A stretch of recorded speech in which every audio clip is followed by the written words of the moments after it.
औरंगजेबाने 89मध्ये त्याच्या एका माणसाने एक हातम खान म्हणून होता, त्यांनी तोरणा किल्ला घेतला. तोरणा फार भयानक किल्ला आहे आमच्याकडं. म्हणजे इंग्रजांनी असं लिहिलं आहे की सिंहगड जर का सिंहाची गुहा असेल तर तोरणा हे गरुडाचं घरटं आहे असं त्यांनी लिहिलं आहे. असा तो तोरणा विलक्षण किल्ला आहे, प्रचंडगड. तो हातम खानाला किल्लेदार म्हणून पाठवला, त्याला किताबच दिला किलहदार खान बरं का औरंगजेबाने.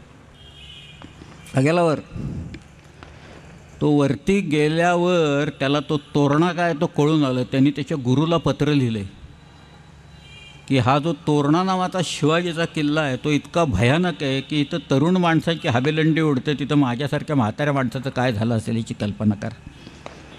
असफल्लू साफलीन म्हणजे सैतानाची गुहा आहे असं त्यांनी लिहिलेलं आहे त्याच्यात. इथं फक्त भूतखेतच राहतात, बाकी कोणी राहूच शकत नाही या मुलखात असं वरती.